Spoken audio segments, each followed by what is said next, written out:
Johann Trithemius. Livre de 8 questions adressées à l'empereur Maximilien sur la foi et l'intellect. Ce livre traite de 8 questions théologiques soumises à Trithemius par l'empereur Maximilien. Il aborde les influences des démons, la sorcellerie, la magie, les pactes avec le diable et les prétendus miracles des païens. Jean Trithème, abbé de Saint-Jacques à Würzburg, autrefois de Spanheim. Livre des 8 questions à l'empereur Maximilien. Parve avec le privilège de Sa Majesté impériale de ne pas imprimer dans le royaume, l'empire et ses terres, ni ailleurs, pendant une décennie, sous peine de 10 marks d'or pur et de la confiscation de tous les livres imprimés là-bas, selon les peines expressément spécifiées dans le privilège. Richard Brullius à Foro Julie Épigramme. Qui peut nier qu'il y ait un Dieu, le Père du ciel et de la terre? Si sauvage soit-il, personne ne peut nier qu'il y ait un Dieu. Le Dieu lui-même est vénéré partout dans le monde, bien qu'il soit recherché par des voies diverses. Le barbare l'adore selon des lois fixes, mais il refuse les parfums sacrés à l'esprit sacré. L'Hébreu se vante de détenir la vraie loi, et sous la conduite de Moïse, il pense être de la race des dieux. Le peuple chrétien, qui a pris le nom de Christ, chante constamment que Dieu est 3 en 1. Maxime, empereur qui préside aux destinées d'Émilie, se délecte sans cesse dans les affaires et la gloire du Christ.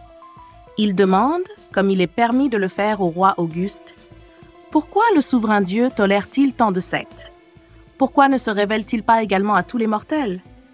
Pourquoi a-t-il voulu que beaucoup de choses restent cachées aux esprits durs? » Dans l'ordre, Trithème, père, révèle tout au roi, lui, le chef et l'ornement du troupeau à capuchon. Toi, qui avais l'habitude de douter de la sainte foi, suis cette loi. Bientôt tu seras un fervent disciple du Christ. Fin. À son Altesse sérénissime et invincible souverain du monde, l'empereur Maximilien César, de Jean Trithème, abbé de Perpolitanie. Livre des 8 questions. Au nom du Christ, cela commence. De ton petit mandat, ô invincible César Maximilien, et de ces 8 questions que tu m'as autrefois présentées lorsque j'ai été appelé à ta majesté dans le château de Beaupardo, les achevant aussi brièvement que possible, je les ai consignées sous cette forme de livre. Tu as souhaité, si je me souviens bien, que, dans la mesure du possible, je suive la voie de la nature dans leurs résolutions pour ceux qui accordent moins de crédit à la croyance. Cependant, cela ne m'a pas semblé possible dans tous les cas, car la matière des questions était principalement soumise aux principes théologiques plutôt qu'aux principes naturels dans de nombreux endroits. Car même si la religion chrétienne est considérée comme plus conforme et proche des lois de la nature que toutes les autres sectes parmi les mortels, cependant, tous les articles principaux de notre foi ne sont pas probables selon la voie commune de la nature. C'est pourquoi nous croyons nécessairement que la foi a sa place et que la foi ferme ne doit pas manquer de mérite. Ainsi, ayant entrepris le chemin du débat selon mes forces, j'ai utilisé en partie la nature et en partie le témoignage des Écritures divines. Car ce que nous devons croire ne doit pas être discuté légèrement par des arguments humains, comme le dit saint Grégoire. La foi n'a pas de mérite, là où la raison humaine fournit une preuve. Par conséquent, j'ai résolu de répondre aux questions posées avec la crainte de Dieu et le respect de notre religion chrétienne intacte, de sorte que je ne m'éloigne ni en plaisanterie ni sérieusement des définitions de l'Église romaine. Ainsi, tout ce que j'ai jamais écrit ou écrirai, je veux que tout soit soumis à sa détermination et à son jugement. De la foi et de l'intellect. Première question. La première question de votre Sérénissime Majesté était celle-ci. Pourquoi le Dieu Tout-Puissant a-t-il voulu être cru par les mortels et être connu et compris de la manière de la connaissance et de l'intelligence par laquelle il est connu et compris par les saints anges? À cette question, je me souviens avoir répondu devant votre très sacrée Majesté de la manière suivante. Le Dieu Tout-Puissant, qui est un intellect pur, sans commencement, éternel et immuable, existant au-dessus de toute position que nous pouvons comprendre, infiniment plus parfait par ses innombrables perfections, a créé du néant, par sa sagesse suprême, 2 intellects dès le commencement, l'angélique et l'humain. L'intellect angélique, dès le commencement de son existence, est devenu actif dans l'accomplissement de tout ce qui est connaissable, et il connaissait toutes choses. Quant à l'humain, Il réside d'abord en puissance pour toute chose, mais il ignore tout. À la fin, cependant, à travers de nombreuses et continues élévations, il finira par devenir semblable à l'angélique, connaissant Dieu et tout ce qui appartient à la connaissance et à l'intelligence promise. Mais l'intellect angélique et l'intellect humain diffèrent comme deux choses opposées.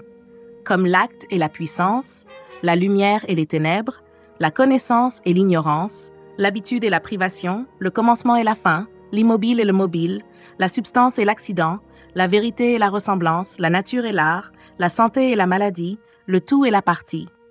Car l'intellect angélique est, en tant qu'acte, lumière, connaissance, habitude, commencement, immobile, immédiat, simple substance, vérité, nature et totalité. Alors que l'intellect humain est, en tant que puissance, ténèbres, ignorance, privation, fin, mobile, médiate, composé, accident, ressemblance, art et partie. Ainsi, tout ce qui convient à l'intellect angélique dès le commencement sera également dans l'intellect humain à la fin, après qu'il aura dépouillé le fardeau de la chair. Car de même que le commencement et la nature rendent l'intellect angélique parfait, de même la fin et l'art élèvent finalement l'intellect humain après de nombreuses expériences. Par conséquent, il y a une grande inégalité entre ces deux intellects dès le commencement, mais ils seront finalement égaux à la fin, lorsque l'intellect humain sera aussi grand par l'art qu'auparavant l'intellect angélique par la nature. Ainsi, il est clair que dès sa création, l'intellect angélique a su, sans aucun acte ou mouvement de sa part, tout ce qu'il peut comprendre, et il est devenu instantanément plein et parfait de toute connaissance. En revanche, l'intellect humain, étant créé dans l'ignorance et la privation de tout, destiné temporairement à un corps pour son exercice, doit par des actions, des mouvements et des arts continus parvenir à la connaissance de Dieu et de toutes choses, jusqu'à ce que, changeant sa puissance en acte à la fin, il devienne semblable à l'angélique, émergeant de ce qui est potentiel et possible en essence, devenant plein du vide, parfait de l'imparfait, lumineux de l'obscur, diurne de nocturne, solaire de lunaire et céleste de terrestre.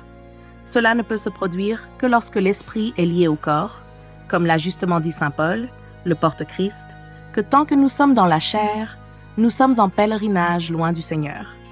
Connaître Dieu est l'œuvre d'un intellect pur, simple et parfait. Mais l'intellect humain, tant qu'il réside longtemps dans le corps, est impur, mélangé, instable et imparfait, et par conséquent, ignorant de la connaissance de Dieu et des choses célestes sans la foi. Cependant, l'objet de chacun des intellects, qu'il soit humain ou angélique, est le même. Le bien immuable suprême, le seul principe de toute chose, Dieu, vers lequel ils reviennent avec un désir naturel de connaissance. L'intellect angélique est comparé au intellect humain comme la nature à l'art et comme l'intellect pur à la raison. Ce dernier est proche des principes des disciplines, tandis que la raison, par les principes, discourt jusqu'aux conclusions. Il est donc évident que l'intellect angélique appréhende immobilement son objet propre, vers lequel l'intellect humain, à travers l'intellect angélique comme moyen, et après de nombreuses de ses propres expériences, chemine finalement pour se préparer à l'ascension. Cependant, l'intellect humain est séparé de la perfection de son objet naturel par la perfection de la connaissance angélique, et il devient donc nécessairement mobile, revenant à son principe à travers ce moyen. Car tout mouvement se produit d'un extrême à l'autre à travers un moyen. Mais là où il n'y a pas de moyen, les extrêmes sont immédiats et proches, et par conséquent immobiles. L'intellect humain, étant comme placé dans une sombre prison, aussi longtemps qu'il réside dans le corps, est mu par le sens et la raison pour comprendre, bien que de manière confuse et très imparfaite. Ainsi, il souffre d'un manque et d'un obstacle à la perfection de la connaissance de Dieu, que nous avons appelé l'intellect angélique. Comme l'a dit un amateur de sagesse, le corps qui se corrompt alourdit l'âme et oppresse l'habitation terrestre de la pensée foisonnante. Ainsi, il était plus nécessaire pour nous de croire en Dieu que de le connaître ou de le comprendre complètement, car il est totalement impossible pour notre esprit, qui ne comprend rien sans le secours des sens et de la raison, de saisir la divine et incircumscribable majesté. Dieu, qui existe bien au-dessus de toute position, n'est soumis ni au sens des mortels, ni à leur raison, comme il est dit à Moïse, « Aucun homme ne me verra et ne vivra ». Et aussi, le divin Jean l'évangéliste a dit « Personne n'a jamais vu Dieu ». Et il n'est pas étonnant, car Dieu, étant le premier et le plus éternel intellect, le plus pur, le plus simple, le plus parfait, immobile, le créateur incompréhensible, transcendant toutes les positions, est loin au-delà de toute mesure, immense et incircumscribable. Il ne peut être compris par l'intellect humain, impur, sujet à la composition, imparfait, mobile, créé, compréhensible, le plus bas est placé sous la mesure. Quant à la question qui semblait découler de la première, Dieu, étant tout-puissant, a-t-il pu rendre accessible à l'intellect humain de la même manière que l'intellect angélique? Je dis que personne de saint d'esprit n'a jamais nié que Dieu puisse tout. Mais nous disons que les choses qui impliquent une contradiction, Dieu ne peut pas les faire, car elles sont contraires à l'ordre de la sagesse du disposant immuable de toutes choses, de la même manière que la destruction est manifestement contraire à la construction de l'ensemble. Et si je disais qu'elles sont directement opposées, il n'a pas été convenable, ni même possible, que Dieu soit compris par l'intellect humain, car si un homme mortel pouvait comprendre par la raison un Dieu immortel, il ne serait certainement plus un homme ni mortel, mais il semblerait être un ange, et il serait comparable à Dieu, ou Dieu serait comparable à lui. En effet, tant que l'intellect angélique sert d'intermédiaire, l'intellect humain ne peut comprendre Dieu. Et cet intermédiaire existe jusqu'à la mort de la chair, où l'esprit, ayant obtenu une liberté naturelle, devient tout à fait semblable à l'ange. Vous voyez maintenant, je suppose, ô empereur, qu'il n'était ni convenable ni possible que l'intellect humain comprenne le divin, le créé, le temporel, l'immuable, l'infirme, l'omnipotent. Car comme le dit un certain philosophe, il n'y a aucune proportion entre le fini et l'infini. Il est donc nécessaire pour les mortels de croire en un Dieu immortel que nous ne pouvons en aucune manière comprendre par notre raison. Bien que l'ordre de l'univers tout entier, en prévoyant toutes choses, révèle l'auteur, et que nous ne concevons rien d'autre sans lui comme étant produit à partir de rien, la raison humaine ne peut cependant pas saisir qui il est et comment il est, car il est bien au-dessus de tout ce que nous pouvons comprendre de lui, ou tout autre mortel, comme le dit saint Denis.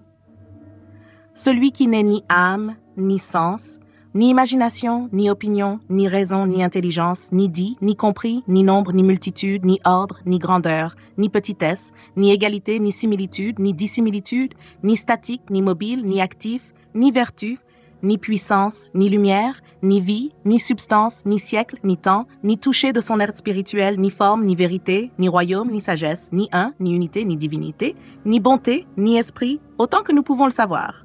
Ni le Fils, ni le Père ne peuvent être nommés, ni aucune autre chose de ce qui est connu de nous ou d'un autre dans le monde. Rien de ce qui n'existe pas, ni de ce qui n'est pas. Ceux qui existent ne le connaissent pas comme il est. Ni son discours, ni son nom, ni sa connaissance, ni les ténèbres, ni la lumière, ni l'erreur, ni la vérité ne sont de lui. Il n'y a aucune position en lui, ni aucune exclusion. Car il est au-dessus de toute position, la cause parfaite et singulière de toute chose. Et il est au-dessus de toute exclusion, l'excellence même de celui qui est absolument exempt de tout et au-dessus de tout. Nous disons donc, comme le dit Denis, que, puisqu'il est la cause de toute chose, il n'est pas sans substance ni sans vie, ni sans raison, ni sans intelligence, ni sans corps, ni sans forme, ni sans espèce, ni sans qualité, ni sans quantité, ni sans masse. Il n'est pas dans un lieu, n'est pas vu, n'a pas de sensibilité tactile, ne sent pas et n'est pas sensible, n'est pas soumis aux passions charnelles de la témérité ou de la perturbation.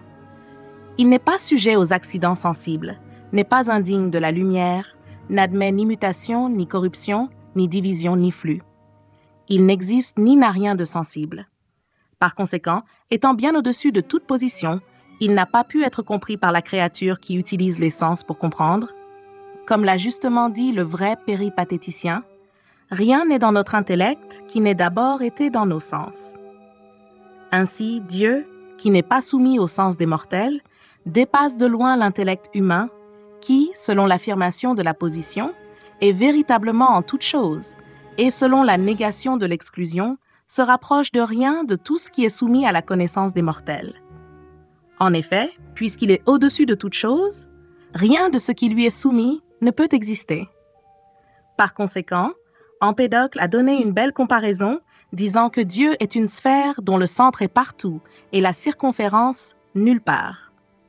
Que maintenant l'intellect humain se dresse autant qu'il le peut, celui qui s'efforce de comprendre Dieu doit comprendre correctement en imaginant le centre de cette sphère de l'Esprit de Dieu qui est partout et la circonférence qui nulle part ne se termine. Et si cette proposition de comparaison ne suffit pas à le comprendre correctement, pourquoi cherche-t-on à enquêter sur l'essence de Dieu, qui est bien au-dessus de toute position? Cusanus, un jour prêtre de l'Église romaine, cardinal de mon cher cardinal Comozellanus, homme très instruit de son temps, ne t'honore pas d'écouter une autre comparaison de Dieu qui dit « Dieu est une ligne droite d'une longueur infinie qui forme un cercle ». Voyons donc maintenant, si la ligne est droite, comment forme-t-elle un cercle? Et si elle forme un cercle, comment peut-elle être droite? Car le cercle et la ligne droite sont naturellement opposés. Cependant, une ligne droite d'une longueur infinie, n'ayant ni début ni fin, forme nécessairement un cercle, bien qu'elle soit proposée comme étant droite et non courbée. Ainsi, puisque Dieu est infini, le plus grand sans quantité, le meilleur sans qualité, tout en tout sans limite, au-dessus de tout sans exclusion, il n'était pas possible qu'il soit compris par un intellect humain circonscrit qui utilise les sens pour comprendre, et que ce qui lui est promis dans la patrie, une fois purifié, lui soit accordé dans la voie encore confus et impur.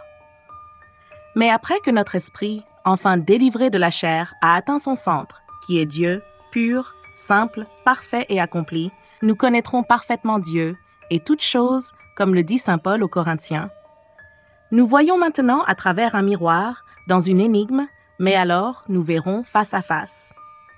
C'est pourquoi nous avons dit que l'intellect angélique adhère immobilement à son principe naturel, car il est acte et habitude pure, et étant naturellement simple par sa condition, il ne peut être entravé par aucune composition. Cependant, l'intellect humain, comme il a déjà été suffisamment expliqué, étant à la fois puissance et privation, en raison de son interaction impure avec le corps, est retardé dans son accomplissement, restant ainsi en puissance jusqu'à ce qu'enfin, libéré de la chair, il entre dans la communauté de similitude des anges. Alors seulement il sera admis à la véritable connaissance de Dieu.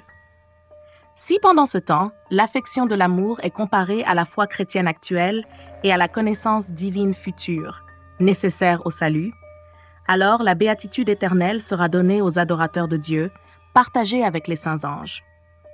Mais si l'esprit corrompu, en raison de ses interactions excessives avec la chair, méprise l'amour de Dieu, alors l'intellect, libéré de sa prison, s'élèvera en effet à une connaissance élevée, mais il sera d'autant plus misérable qu'il ressemblera davantage au démon par sa mauvaise volonté. Ainsi, pour conclure sur la solution de la question posée, je dis qu'il n'est pas possible que le Dieu Tout-Puissant soit parfaitement compris par nous tant que nous sommes mortels dans la chair. La foi nécessaire au salut. Deuxième question. La seconde question de Votre Majesté invaincue était celle-ci. Alors qu'une petite partie du monde est aujourd'hui soumise aux lois de la foi chrétienne, est-il juste d'admettre l'opinion de nombreux individus qui pensent que chacun, dans sa propre religion, qu'il considère comme vraie et salvatrice, peut être sauvé sans la foi chrétienne et sans le baptême, pourvu qu'il n'y ait aucune connaissance de la religion chrétienne? Pour répondre simplement à cette question selon l'intention courante, j'ai jugé superflu, sachant qu'aujourd'hui, beaucoup parmi les chrétiens, par une impie piété envers le salut des âmes perdues en Dieu, se montrent cruels. Mais parce que, pour des raisons de juste considération, Votre Majesté très sereine a été incitée à poser cette question, non pas parce que vous ignorez ce qui doit être tenu selon la position catholique à ce sujet, mais afin que vous puissiez présenter la vérité à ceux qui la contestent, je répondrai aussi brièvement que possible aux questions posées. Si quelqu'un pouvait être sauvé en dehors de la foi chrétienne, alors le Christ, le Fils tout-puissant de Dieu, semblerait être devenu homme en vain et sans raison. Car si le salut est en dehors du Christ, alors le Christ n'est pas le sauveur de tous. Mais comme il était nécessaire, selon les Écritures, que le Fils unique de Dieu naisse homme dans le monde, souffre, meurt et ressuscite le troisième jour, Il n'est pas venu en vain, ni sans raison dans ce monde. Ainsi, quiconque affirme que quelqu'un peut être sauvé en dehors de la foi en Christ ne montre pas qu'il est chrétien, mais il se montre adversaire de la foi et déserteur du Christ. Car quiconque ne croit pas en Christ, le Fils de Dieu, promet en vain le salut éternel pour lui-même. Car celui qui est la vérité, Jésus-Christ, dit dans le Saint-Évangile, « Celui qui ne croira pas sera condamné. » Et encore, « Celui qui ne croit pas est déjà jugé parce qu'il n'a pas cru au nom du Fils unique de Dieu. » Et Saint Christophe dit également, « Sans la foi, il est impossible de plaire à Dieu. » La réponse à la question posée est maintenant ouverte à tous ceux qui croient véritablement en Christ, car par lui, le Sauveur du monde, vient le salut. Et quiconque ne croit pas en lui ne peut pas être sauvé. Il n'est pas permis aux chrétiens de dépasser d'une manière quelconque les limites de sa religion, afin de clarifier cette question autrement que ce que le Christ a enseigné. Mais quiconque affirme le contraire de cette norme de la foi, que ce soit clairement démontré qu'il ne pense pas correctement au sujet du Christ, le Sauveur des croyants. Car il voudrait faire passer le Christ pour menteur, celui qui promet à quiconque, en dehors du Christ, le salut. Nous, confirmés par les sacro-saintes sanctions de l'Évangile, croyons fermement et indubitablement que personne ne peut être sauvé en dehors de la foi en Christ, peu importe qu'il adore un Dieu, aussi saint ou juste soit-il, ou qu'il ait confiance en sa propre religion paternelle ou dans une autre. Le Christ est le salut, et en dehors de la foi chrétienne, personne ne sera sauvé. Car pourquoi le Fils de Dieu a-t-il voulu mourir pour les péchés du monde, si chacun pouvait être sauvé dans sa propre tradition paternelle, en dehors de sa foi? Depuis l'origine du monde après la chute de l'humanité, il a été impossible d'atteindre la vie éternelle autrement que dans le sang de notre Seigneur Jésus-Christ. Car quelle est la majorité des hommes qui demeurent en dehors de la foi en Jésus aujourd'hui? Le Sauveur du monde lui-même ne l'a-t-il pas prédit depuis longtemps dans le Saint-Évangile, que beaucoup sont appelés, mais peu sont élus?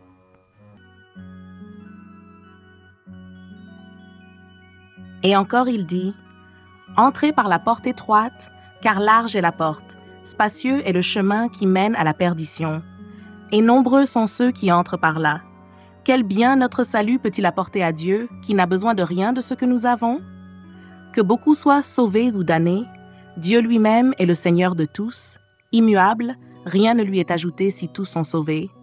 Rien ne lui manque si le monde entier périssait. C'est un ordre infaillible de la divine providence et de la majesté, qui inclut non seulement ceux qui seront sauvés, mais aussi ceux qui seront damnés, chacun individuellement et tous ensemble.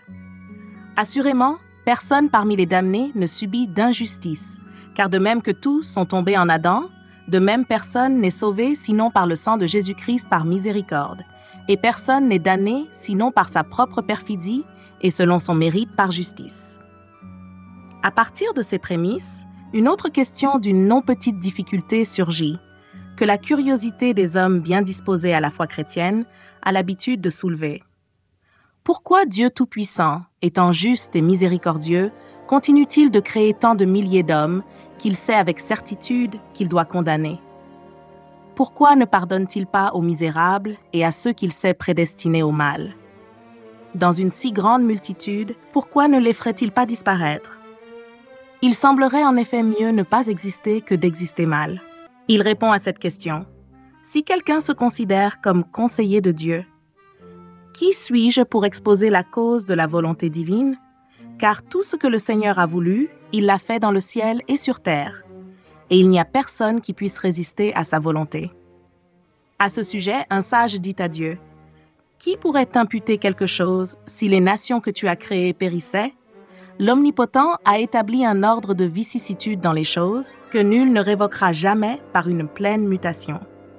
Car de même qu'il permet à son soleil de se lever sur les bons et les méchants, ainsi jusqu'à la fin du monde, il laisse les hommes naître, croître et prospérer, tant les pieux que les impies. Les pensées des hommes ne sont pas en Dieu, et ils ne changent pas de conseil avec le temps. Mais étant immuable et éternel, il a ordonné de façon invariable toutes choses simultanément et une fois pour toutes depuis l'éternité. Dieu parle une fois, comme l'affirme l'Écriture sainte, et il n'ajoute pas, car tout ce qu'il veut, Il le veut de manière immuable et ne subit aucune modification. Ainsi, pour que naissent des hommes bons et mauvais, pieux et impies, fidèles et perfides, pécheurs et saints, à juste titre, Dieu permet ce ordre à toutes choses, car il est celui qui l'a attribué à tous. Rien ne se perd pour Dieu, qui est le Seigneur de toutes choses, et il maintient son empire partout, aussi bien sur les mauvais que sur les bons hommes et esprits. Jésus-Christ, le Fils de Dieu, issu du Père sans temps, et homme issu de la Vierge dans le temps, est lui-même le médiateur entre Dieu et les hommes, par qui nous avons accès à Dieu. Lui-même est le sauveur de tous les croyants, sur qui mal pense celui qui, sans la foi chrétienne, croit pouvoir être sauvé. Il ne sauvera ni le juif, ni le sarrasin, ni le païen, ni aucun autre infidèle, car il ne croit pas en lui, mais méprise son enseignement. Il dédaigne la foi, blasphème son saint nom et le méprise tout au long de la journée.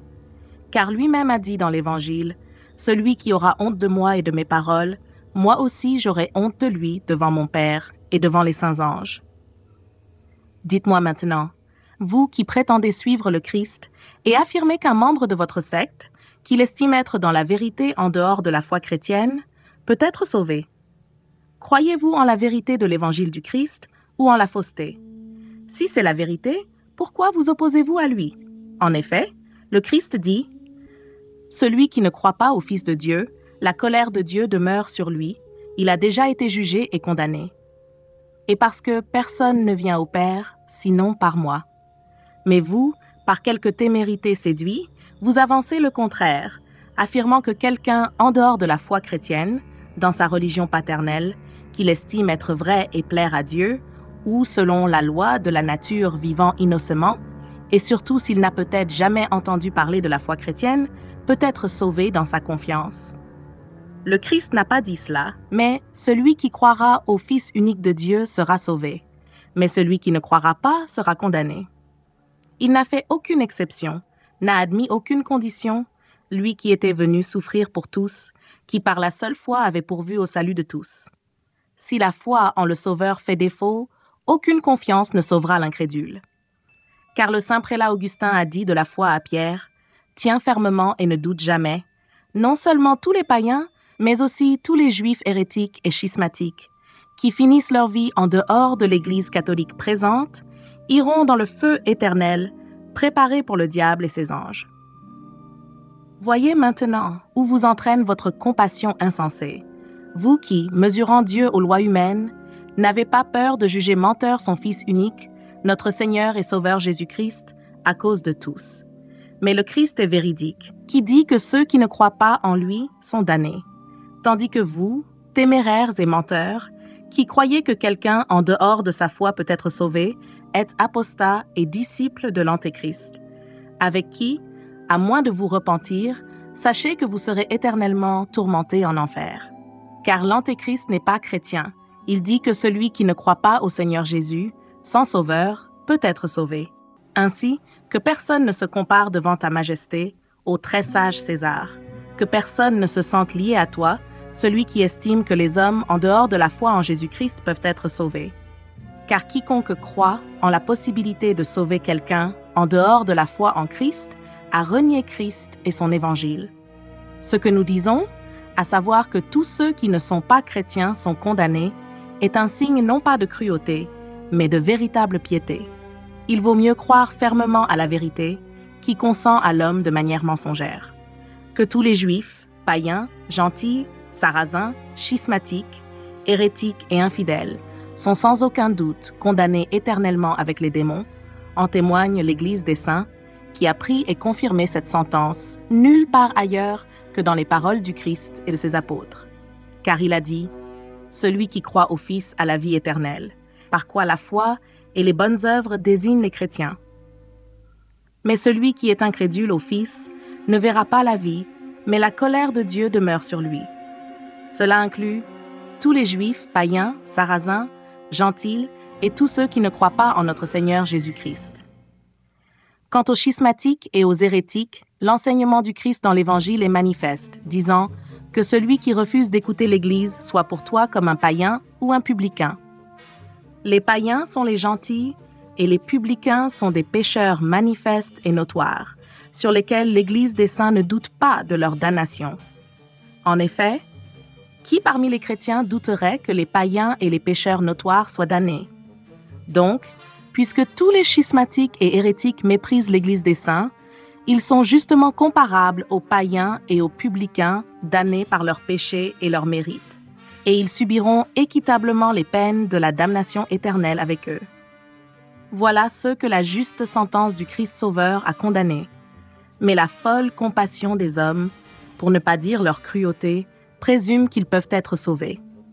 Ils veulent être miséricordieux envers les perdus, sans craindre d'être cruels envers Dieu. Car celui-ci les a désignés par sa justice à la mort, tandis qu'eux, par leur présomption la plus perverse, prétendent les rappeler à la vie. Il n'est ni bon ni utile pour un chrétien, que ce soit sérieusement ou en plaisantant, de contredire le Christ. Celui qui n'est pas chrétien est impie. Quiconque dit que les infidèles peuvent être sauvés. Lorsque le premier homme, Adam, a péché et a péri, nous avons tous péché, et la colère de Dieu est restée sur toute l'humanité, de l'origine du monde jusqu'au Christ. Christ est venu, né d'une vierge, Dieu et homme innocent du péché, qui a volontairement subi la mort sur la croix, et, devenu médiateur entre Dieu et l'homme, il a écarté la colère du péché originel de ceux qui croient en lui. Car ainsi a-t-il dit, « Celui qui croit au Fils unique de Dieu a la vie éternelle. Mais celui qui est incrédule au Fils ne verra pas la vie, mais la colère de Dieu demeure sur lui. Car sans la foi en Jésus-Christ, personne ne sera sauvé, aussi juste et saint qu'il puisse sembler vivre dans sa religion. Car le Dieu Tout-Puissant peut sauver celui qui croit sans le baptême matériel, mais il ne peut pas sauver celui qui refuse de croire sans la foi. Personne n'est sauvé involontairement, car personne ne croit sans volontaire. Le Seigneur connaît les siens, et il sauve par la repentance ceux qui croient en son Fils. Mais il condamne justement les incrédules par l'équité de la justice. Ainsi, cette nouvelle question a frappé mon esprit. Que doit-on penser des enfants et des insensés des païens et des juifs incrédules? Pour répondre brièvement à cela, de même que les enfants des chrétiens sont sauvés en étant baptisés dans la foi de leurs parents, de même, les enfants de tous les infidèles non baptisés périront dans l'infidélité de leurs parents. Il en va de même pour les insensés des deux religions. Car de même que nous croyons fermement que les insensés baptisés des chrétiens sont indubitablement sauvés, de même nous disons sans aucun doute que ceux des incroyants sont damnés. Encore une fois, se pose la question de ce que l'on doit penser des personnes catholiques qui habitent récemment découvertes dans le grand océan et dont aucun des anciens cosmographes n'a jamais mentionné l'existence, et qui, selon ce que nous avons été informés, n'ont jamais entendu parler de la religion chrétienne. Une réponse brève et conforme à tout ce qui a été dit est donnée, car la vérité n'exclut personne de la condamnation pour ne pas avoir cru, ni les habitants des îles, ni ceux qui vivent près ou loin de notre monde, mais sans distinction de personne, elle conclut de manière catégorique en disant « Celui qui croira et sera baptisé sera sauvé, mais celui qui ne croira pas sera condamné, et la colère de Dieu demeure sur lui. » Qui peut éloigner la colère de Dieu de l'homme, sinon notre Seigneur Jésus-Christ, qui est le médiateur entre Dieu et les hommes? Par quel moyen, sinon par la foi en lui, qui a goûté à la mort en étant innocent? Donc, puisque personne ne sera sauvé sans foi, nous ne pouvons pas promettre le salut à ceux qui ignorent le Christ, car il est évident qu'ils n'ont pas la piété de la foi en lui. Par conséquent, nous devons dire nécessairement que tous ceux qui ne croient pas au Fils de Dieu sont condamnés, qu'ils aient entendu parler de lui ou qu'ils l'ignorent complètement. Nous concédons cependant une chose, que ceux parmi eux qui, ignorant le Christ, ont bien vécu selon la loi de la nature, invoquant le seul Dieu, et même s'ils ont parfois péché, s'ils se sont repentis avant la mort, seront moins sévèrement condamnés ou damnés que ceux qui, ayant entendu parler de Christ, le méprisent, ou ceux qui ont mal vécu parmi les deux groupes. Car Dieu est juste et ne fait de tort à personne, mais il rend à chacun selon ses œuvres. La colère de Dieu reste donc sur tous ceux qui ne croient pas en son Fils unique à cause du péché originel des premiers hommes, par lequel personne n'est justifié sinon par la foi et le baptême de notre Seigneur et Sauveur Jésus-Christ. Quant au péché originel, s'il se trouve seulement chez l'enfant, il est damné avec la seule peine de la damnation qui l'empêche d'avoir la vision de Dieu et la jouissance du bonheur des saints pour l'éternité. Mais l'adulte qui pêche mortellement sera puni après la mort par 2 peines, la peine de la damnation et la peine des sens, pour qu'il ne voie pas Dieu et qu'il ressente éternellement les tourments du feu de l'enfer. Les Juifs, les Sarrasins et tous les autres qui, après avoir entendu parler de la foi chrétienne, la méprisent, sont sans aucun doute condamnés aux 2 peines, celle de la damnation et celle des sens, que ce soit vivant selon la loi de la nature, innocemment, ou contrairement à elle. Quant à ceux qui n'ont jamais entendu parler de Christ, s'ils vivent innocemment selon la loi de la nature jusqu'à leur mort, je ne pense pas qu'ils donnent de motif pour être dit ou cru être damnés à la peine des sens, même si les théologiens l'ont appelée la peine de la damnation, privés éternellement de la vision de Dieu. Car personne ne contemplera le visage du Dieu Tout-Puissant, sauf s'il est régénéré par la foi en Christ. Maintenant, concluons notre jugement sur ceux qui nous opposent ces considérations absurdes, en accord avec la doctrine chrétienne. Pourquoi, alors que Dieu Tout-Puissant est infiniment bon, a-t-il voulu créer tant de milliers d'hommes qu'il savait depuis l'éternité devoir être damnés? Car si l'on compare les chrétiens aux infidèles, à peine 1/20 de l'humanité croit aujourd'hui en notre Seigneur Jésus-Christ. L'immense curiosité concernant cette question a souvent tourmenté de nombreuses personnes, dont la foi en Christ était ferme et ardente, qui n'auraient pas posé une question si inhabituelle et difficile. Car quel homme, par sa doctrine ou sa sainteté, se trouve parmi les mortels pour nous révéler la cause de la volonté divine, autre que Dieu lui-même? Car la cause de la volonté de Dieu est incompréhensible, car il est lui-même la cause de sa volonté la plus juste. L'ordre éternel est inviolable, et comme je l'ai dit précédemment, Dieu ne fait de tort à personne. Ne voyons-nous pas que lorsque Dieu a jugé d'envoyer le déluge sur la terre, seulement 8 personnes ont été sauvées dans l'arche. Toutes les autres ont péri dans l'inondation des eaux. La cause de leur perte était le péché, mais il n'y avait pas d'autre raison que la bonté illimitée de Dieu pour qu'ils soient créés. Comme seuls quelques-uns sont sauvés, tandis que beaucoup périssent, le mystère a précédé la figure, et l'arche de Noé est le sacrement de la foi chrétienne. Car de même que tous ceux qui étaient en dehors de l'arche de Noé ont péri dans le déluge, de même maintenant, tous ceux qui sont en dehors de l'unité de l'Église catholique des chrétiens, sans aucun doute, périront éternellement dans leurs péchés, qu'ils soient juifs, païens, hérétiques ou schismatiques. La justice de Dieu condamne ceux qu'il a créés bons, mais sa miséricorde sauve ceux qu'il a confirmés par sa grâce. Car comme le dit saint Paul, ce n'est pas de celui qui veut, ni de celui qui court, mais de Dieu qui fait miséricorde. Car il fait miséricorde à qui il veut, et il endurcit qui il veut. Réfléchissons correctement à la liberté de volonté humaine, et nous connaîtrons la juste volonté de Dieu. Des miracles des infidèles. 3e question. Votre question, très auguste majesté, était la suivante. Si personne, en dehors de la foi, n'est sauvé, d'où viennent alors les miracles chez les infidèles, dont nous avons entendu parler comme étant étonnants, même selon de nombreux récits d'incroyants? Il me semble que la solution à cette question ne sera pas difficile si nous considérons à la fois la foi des Écritures et les pouvoirs naturels de l'âme. Un miracle est un événement nouveau et insolite qui survient en dehors de la coutume et qui émerveille les hommes. Ainsi, les bons chrétiens accomplissent des miracles par une justice publique, tandis que les mauvais le font par des signes publics de justice.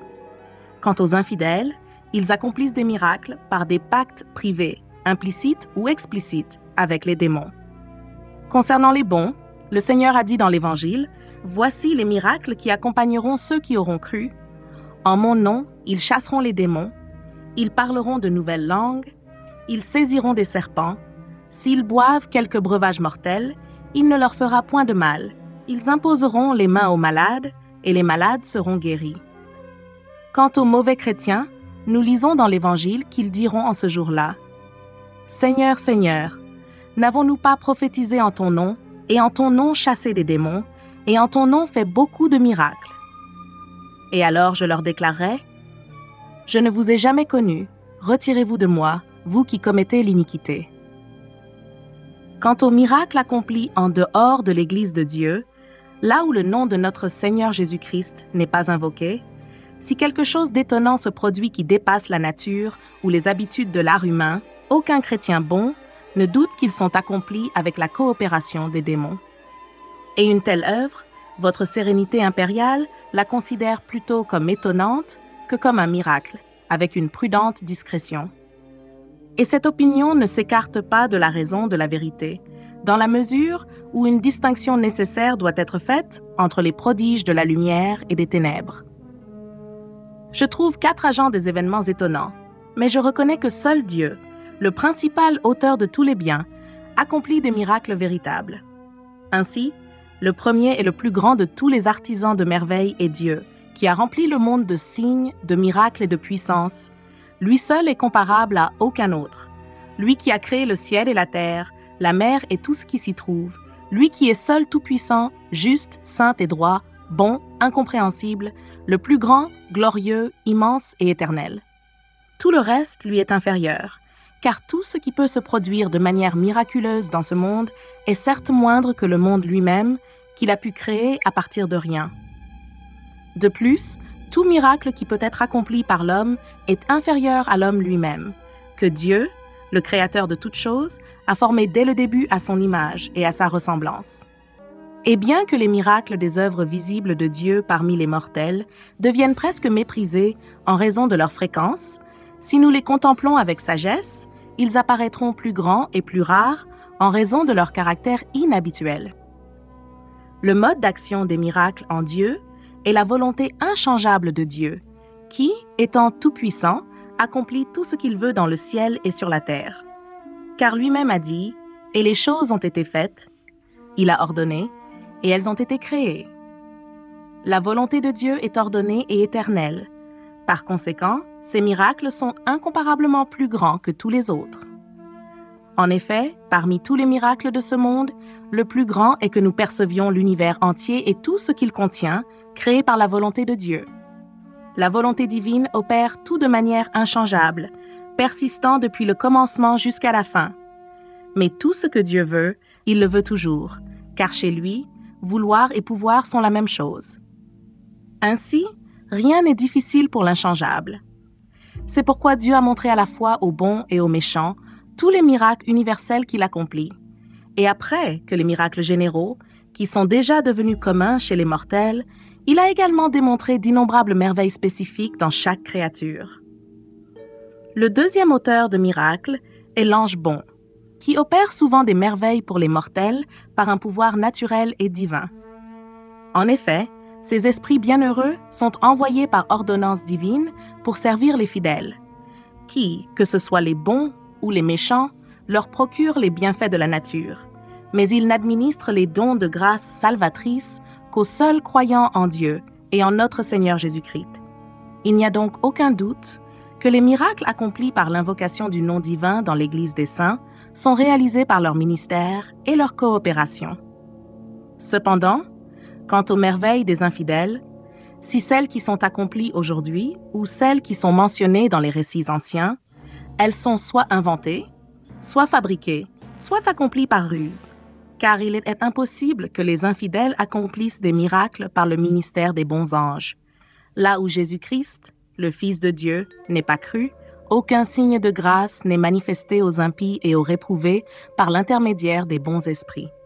Certes, étant dans l'erreur d'une fausse religion, ils ne peuvent en aucune façon atteindre une quelconque familiarité avec les bons anges. En effet, aucun méprisant de la foi chrétienne ne peut être agréable à Dieu, mais celui qui est convaincu de déplaire au Dieu Tout-Puissant est sans aucun doute privé de la compagnie des saints anges. Cependant, nous ne nions pas que chaque homme soit confié à un esprit bienveillant. Même s'il est croyant en Jésus-Christ, il reçoit les bienfaits de la nature par son ministère, bien qu'il ne parvienne pas au don de la grâce. Mais pour ceux qui croient en notre Seigneur Jésus-Christ, ils non seulement fournissent les bienfaits de la nature, mais administrent également les dons de la grâce. Il est donc évident que les miracles accomplis chez les infidèles ne peuvent pas se produire par la puissance de Dieu ni par le ministère des anges, mais plutôt qu'ils sont attribués à l'intervention des démons. Le troisième acteur des merveilles est le diable, qui, comme un singe, cherche à imiter tout ce qu'il voit et trompe surtout les esprits des hommes, en particulier les infidèles, avec diverses illusions, les séduisant en leur faisant croire en une sorte de similitude de miracle. En effet, je ne pense pas qu'il soit difficile pour les démons de tromper les sens des hommes, étant donné qu'il est bien connu que par nature, ils sont plus subtils que tous les mortels. Ils ne peuvent pas connaître ou comprendre les pensées des mortels autrement que par conjecture, car nos pensées intérieures ne peuvent être révélées que par certains signes. Les démons prédisent l'avenir et disent parfois la vérité. Parfois, ils se trompent en faisant des conjectures. Depuis le commencement du monde, ils ont connu certains signes d'événements futurs, dont l'expérience et l'usage leur permettent maintenant de prédire l'avenir. Car lorsqu'ils voient des signes précédents familiers, ils peuvent immédiatement conjecturer ce qui se passe dans l'esprit des hommes. Cependant, ils se trompent souvent, car ils se trompent eux-mêmes. En effet, lorsqu'ils sont interrogés sur une affaire dont ils ignorent tout, comme si un messager était envoyé loin pour revenir le jour suivant, ils parviennent instantanément à l'endroit où ils savent qu'il se trouve, le voient déjà commencer son voyage de retour alors qu'ils le surveillent attentivement, et dès qu'ils reviennent vers l'interrogateur, ils affirment avec certitude qu'il sera de retour le jour convenu. Si le messager est retardé en chemin ou s'il s'écarte, les démons ayant déjà été trompés par leur propre jugement doivent alors se tromper. Ils se mêlent volontiers de prédictions et sont assez prompts à prédire l'avenir aux hommes pour obtenir honneur et estime, car ils désirent ardemment être admirés, recherchent les honneurs divins et aspirent à être craints par les mortels. Comme des enfants se cachant dans l'ombre ou se faufilant, qui surgissent soudainement de leur cachette, en effrayant ceux qui ne s'attendent pas à cela, et se cachent à nouveau pour ne pas être reconnus, mais qui, lorsqu'ils voient les gens terrifiés sans raison, se vantent comme s'ils avaient accompli quelque chose de grand.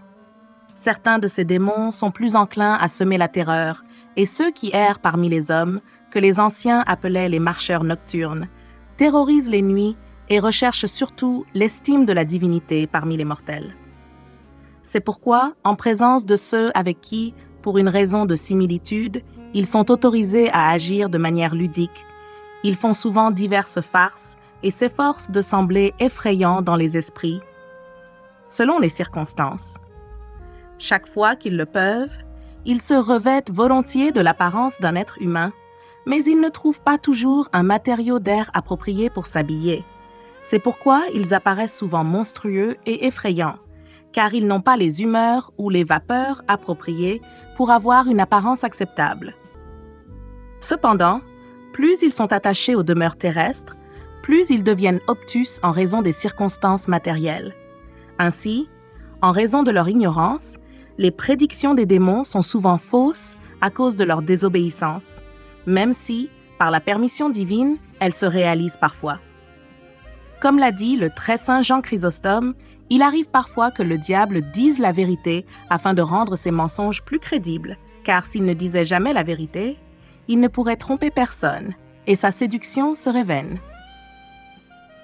Il n'est donc pas surprenant que les démons semblent parfois prédire quelque chose de vrai aux infidèles, car ils étaient capables de fournir des prophéties aux païens à travers les idoles. Il n'est pas non plus surprenant qu'ils offrent parfois des soins aux malades, car ils connaissent les propriétés de toutes les plantes et peuvent facilement les appliquer aux malades, soit pour guérir les maladies qu'ils ont causées, soit pour temporairement ôter les sens affectés par le hasard. Car le Dieu Tout-Puissant utilise justement la puissance de son autorité sur tous les êtres, y compris par le ministère des démons, aussi bien pour éprouver les fidèles que pour punir les impies.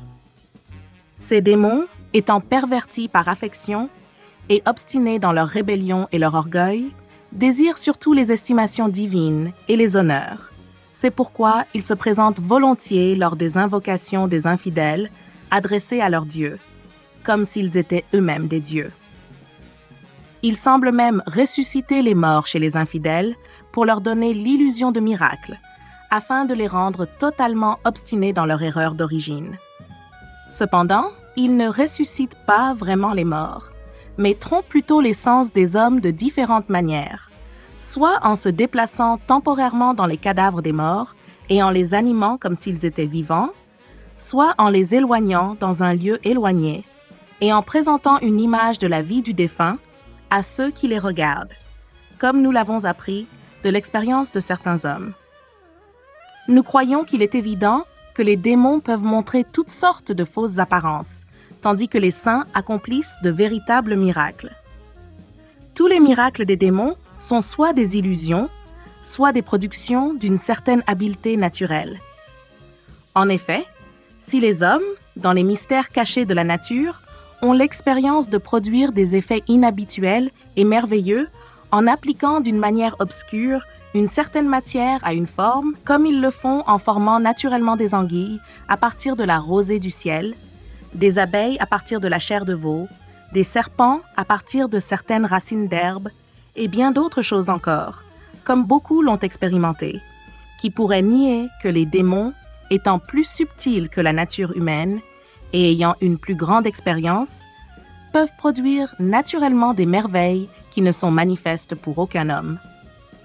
Le quatrième acteur des merveilles est l'homme lui-même, qui opère des merveilles de 4 manières, qui, pour ceux qui ne connaissent pas la cause ou le mode, semblent être d'origine humaine. Tout d'abord, par l'invocation du nom divin, lorsque le mérite de la sainteté acceptée concourt avec la foi dans notre Seigneur Jésus-Christ. De cette manière, les saints apôtres et leurs imitateurs ont accompli des miracles par la puissance de Dieu et le mérite de leur sainteté dans l'unité de la foi. Mais de cette manière, les infidèles ne peuvent pas accomplir de miracles, car ils n'avancent pas sur le chemin de la foi pour le salut.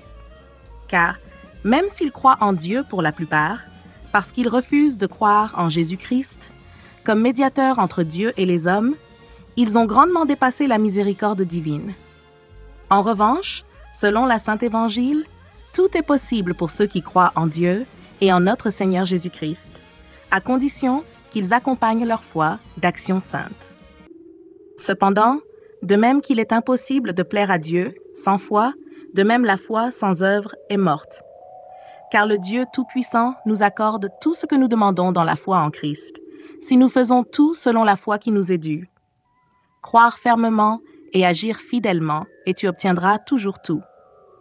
Deuxièmement, l'homme opère des miracles par similitude avec la pureté angélique, car plus notre esprit, confirmé dans la foi en Jésus-Christ par un amour pur, s'élève, plus il devient semblable aux effets des saints anges, et il acquiert une plus grande familiarité avec eux. Celui qui a atteint une pleine familiarité avec les saints anges, lorsque cela est voulu, partage avec eux les miracles par la grâce de Dieu. Car les saints anges révèlent aux hommes purs et fervents dans l'amour de Dieu des mystères cachés aux autres, et ils leur manifestent beaucoup de choses par ordre du Créateur. Car le Seigneur est proche de ceux qui l'invoquent en vérité. Il accomplira la volonté de ceux qui le craignent, il exaucera leurs prières et les sauvera. Car celui qui est uni à Christ par la grâce est régulièrement réconforté par la visite fréquente des anges, et souvent, quand la nécessité le demande, il est illustré par leur ministère par des signes et des vertus. C'est pourquoi ceux qui sont affligés par diverses maladies se tournent vers l'intercession des saints, et méditant sur les promesses du Seigneur avec un esprit renouvelé, ils obtiennent ce qu'ils ne peuvent pas obtenir par leur propre mérite. Par leur foi en Christ, la dévotion sacrée de ces hommes reçoit le salut du Seigneur, est soutenue par la pureté de leur conscience et renforcée par le mérite de leur sainteté, elle s'élève avec assurance vers une espérance certaine. Les miracles dans l'Église de Dieu sont réalisés par la triple puissance divine selon le moyen, car certains miracles sont opérés par la puissance de Dieu avec l'assistance des anges, par le mérite de l'agent lui-même. Certains sont accomplis par le seul mérite du patient, comme nous le lisons dans de nombreux cas où des infirmes ont été guéris par de mauvais chrétiens en qui les malades avaient une grande foi. Troisièmement, il arrive que des miracles soient réalisés par la coopération de la malice démoniaque, et cela peut se produire de 3 manières. Par une invocation manifeste des démons, par une implication et une supposition. Les nécromanciens et les sorcières, communément appelées sorcières, réalisent des prodiges par une invocation manifeste. Eux qui, par une volonté pervertie, sont passés en association avec les démons. Car de même que dans l'Église de Dieu, les sacrements sont les signes de la grâce invisible du Saint-Esprit. De même, dans l'école des démons, il y a certains caractères et modes d'invocation qui sont les marques du pacte entre l'homme et l'esprit malin. Ainsi, les esprits malins invoqués se plaisent à se manifester aux sorcières et aux nécromanciens, leur présentant des prodiges effrayants et accomplissant ensemble des actes de magie noire. Mais les sorcières et les nécromanciens produisent des effets merveilleux par l'invocation des démons d'une manière différente. En effet, ils sont assujettis aux démons par une sorte de profession, par laquelle ils troublent l'air, provoquent des tempêtes, ravagent les cultures, rendent malades les hommes et les bêtes. Ils se livrent avec les démons à des plaisirs impurs, et ils rappellent du royaume des morts à leur vue ceux qu'ils veulent par leurs incantations pernicieuses. Ces actes ne sont pas des miracles, mais plutôt des maléfices, et ils doivent être punis par un châtiment extrême. Les nécromanciens, quant à eux, se soumettent aux démons non pas par une profession manifeste, mais par une condition implicite, car ils promettent de les contraindre visiblement au cercle non seulement par des conjurations et la démonstration de caractère, mais aussi par des sacrifices, des fumigations et des vœux. Leurs crimes sont innombrables, car il est évident que tous conspirent manifestement ou implicitement à s'associer aux démons. Bien que tous les nécromanciens ne soient pas égaux en art ou en œuvre, ils sont tous d'accord pour se damner par une curiosité condamnable, cherchant à obtenir avec l'aide des démons ce qu'ils ne peuvent naturellement pas trouver. Tous leurs travaux et leurs écrits sont pleins de superstitions et d'impiété, et c'est pourquoi ils doivent être éradiqués des terres des croyants. Il y a une grande multitude d'enchanteurs et de nécromanciens en Orient qui, par leur prestige, trompent misérablement le genre humain et ont depuis longtemps détourné presque toute l'Asie majeure et mineure de la foi chrétienne. Les prestiges peuvent être accomplis de 3 manières: par l'assistance des démons, par l'action de la nature et par la tromperie de l'art humain. Personne ne doutera que les miracles des infidèles sont réalisés d'une de ces manières, véritablement chrétiens, où la racine de l'œuvre est déterminée. Aujourd'hui, parmi les chrétiens, il y a beaucoup de personnes dévouées aux œuvres des démons, des enchanteurs, des sorciers et des rejetés de la foi, qui trompent beaucoup par une curiosité excessive et promettent l'impossible par leurs arts. Parfois, des prodiges se produisent par l'implication des démons. Chaque fois qu'un homme, même s'il ne pense pas que ce soit un péché, opère ou désire quelque chose d'une manière qui ne convient pas à un chrétien, même si rien ne devrait être fait. Le diable, en s'immisçant, donne souvent l'effet souhaité. C'est le cas souvent des spasmodiques qui fabriquent un anneau de n'importe quel métal le jour du sabbat sacré, qu'ils portent toujours ensuite à l'annulaire. Ce sont des choses très vaines, n'ayant aucune racine de vérité. Cependant, je ne peux pas nier avoir vu certains guéris de spasmes par cette même vanité. Il est également avéré que certains ont ouvert des serrures très solides avec des mots et des herbes, ce que je ne pense pas avoir été fait par la puissance de Dieu, ni par la force des choses appliquées. Je pourrais en citer d'innombrables exemples similaires que j'ai vus et entendus, dont les effets manifestes ne sont rien d'autre que certains miracles des démons. Enfin, il y a certains hommes excessivement curieux qui, en appliquant obstinément leur foi et leur confiance à des caractères, des sceaux, des anneaux, des figures, des colliers et des mots inconnus, obtiennent souvent des effets étonnants, que nous ne doutons pas d'avoir été fournis non par le mérite de la sagesse, ni par la miséricorde de Dieu, mais plutôt par la crédulité perfide du diable. Les démons, en effet, désirant ardemment la destruction de l'humanité pour perdre les âmes mortelles, se prêtent volontiers aux vaines opérations impies. Car qu'est-ce que sinon des caractères et des interprétations occultes de noms, sinon des mets et des breuvages démoniaques? Quiconque accorde sa foi à des effets merveilleux permis par des caractères implique implicitement sa négation de la foi en Christ et de l'Église des saints. Hélas, combien de chrétiens aujourd'hui, combien de prêtres, pour être plus modérés, se livrent à de nombreuses et diverses superstitions dans leurs actions quotidiennes, suivant ainsi des pactes démoniaques au mépris de la foi chrétienne et de leur propre condamnation. Et comme ces maux sont déjà trop nombreux parmi les chrétiens, le Tout-Puissant a retiré sa main et les a livrés au pouvoir des infidèles, afin qu'ils ressentent la rigueur des peines de ceux dont ils ont imité l'exemple, combattant obstinément pour des superstitions vaines, non pour le Dieu vivant et vrai. Nous reconnaissons clairement que des prodiges se produisent par la supposition des démons si nous recherchons diligemment la vérité. En effet, les Juifs, les Sarrasins, les païens ou les gentils, qui ne croient pas en notre Seigneur Jésus-Christ, lorsque des miracles se produisent, nous croyons qu'ils ne le font pas par la puissance de Dieu, ni par le ministère des anges, ni par le mérite de la sainteté, mais par la supposition des démons. Car chaque fois que, n'ayant pas foi en Dieu Tout-Puissant et en son Fils unique, ils invoquent la miséricorde pour un effet merveilleux, le diable sait qu'il n'y a pas de salut pour les pécheurs, et que le Très-Haut n'exauce pas les pécheurs infidèles pour les maintenir obstinément dans l'erreur. Il s'applique secrètement à ceux qui l'invoquent par Dieu, et s'il le peut avec la permission du Seigneur, il accorde ce qui est demandé à ceux qui prient.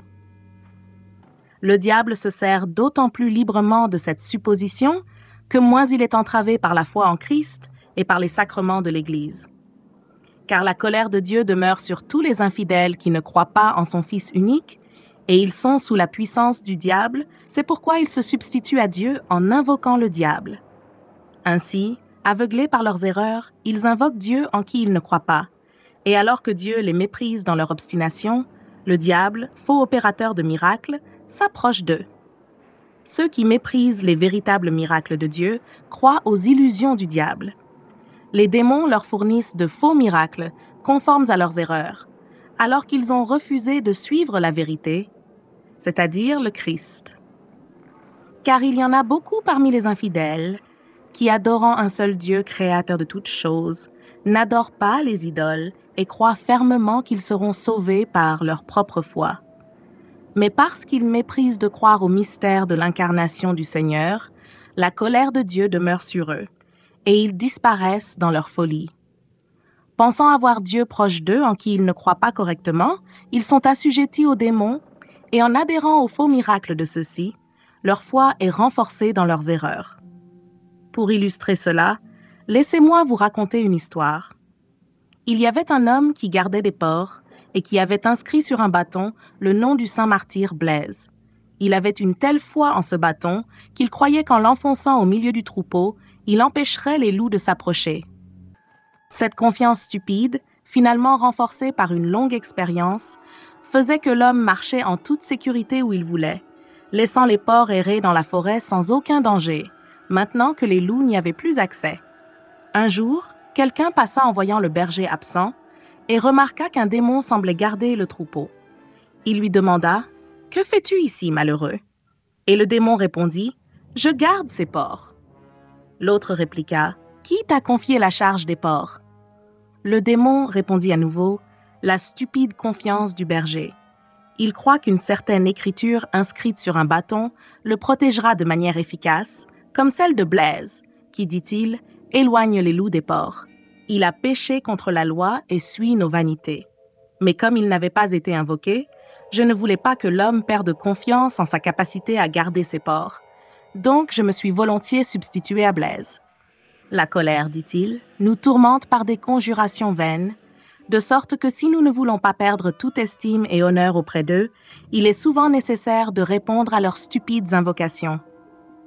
Par cette similitude, les démons miséricordieux trompent les infidèles, et les miracles qu'ils demandent à Dieu, ils les obtiennent souvent par la supposition de mauvais esprits.